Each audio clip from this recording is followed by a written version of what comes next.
This video demonstrates how to change out the heating element on this Atwood model number HHM6-SM 6-gallon hot water heater tank. And the project is not complicated by any means, but it is a little bit involved because of a little lack of engineering on Atwood's part. The hot water element is mounted right here in the base of the hot water tank behind this protective covering for your electrics. Your electrics will run right in here.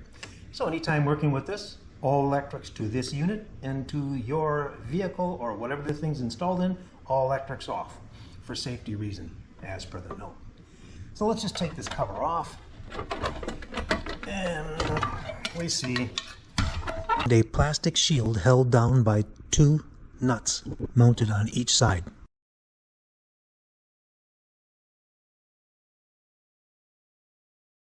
You have your classic connections for, sensing over temperatures and sensing real temperatures. The lead, the hot wire for your 110, goes to this first one.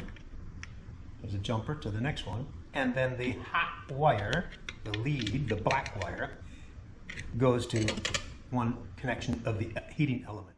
The neutral wire goes straight to the other side of the terminal that the hot wire is connected to. The ground wire mounts as well to right here, and to the case itself right here.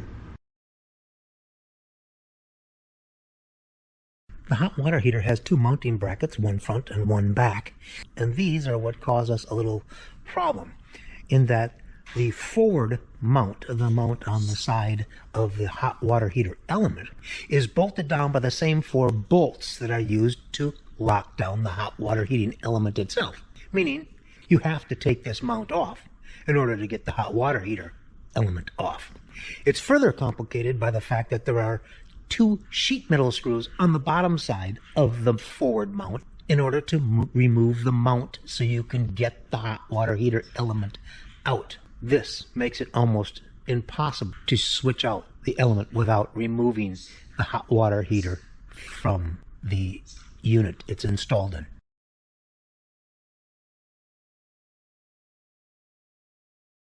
I don't go over all of the uninstalling and reinstalling of this unit because every installation is different, but they're likely to have the classic plumbing, what I call shark bites and PEX tubing. Pull the collar back, push the PEX tubing in, and then pull the collar back out, putting in a clip to keep the collar out, and you should have a nice tight water connection. So for the reinstallation of your new heating element, make sure you have your seal and the seal area is clean. Insert the heating element. Work this plate over the front side of the element. Make it pretty obvious why we have to remove that completely. And then reinstall your four 1/2-inch mounting bolts.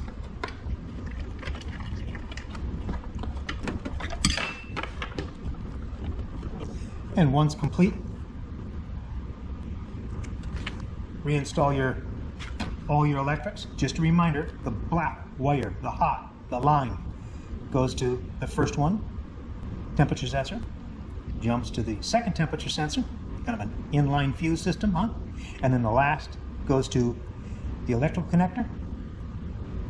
The white neutral wire goes right straight to the other side of the heating element connector. The ground will go to the base of this so it touches the tank and will be locked down with a nut.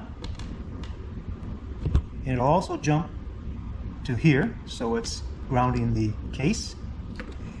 After that, put your little plastic protective cover over it. Use your last two remaining little nuts to lock it in place. Reinstall the cover. There's typically a little insulation that goes over this.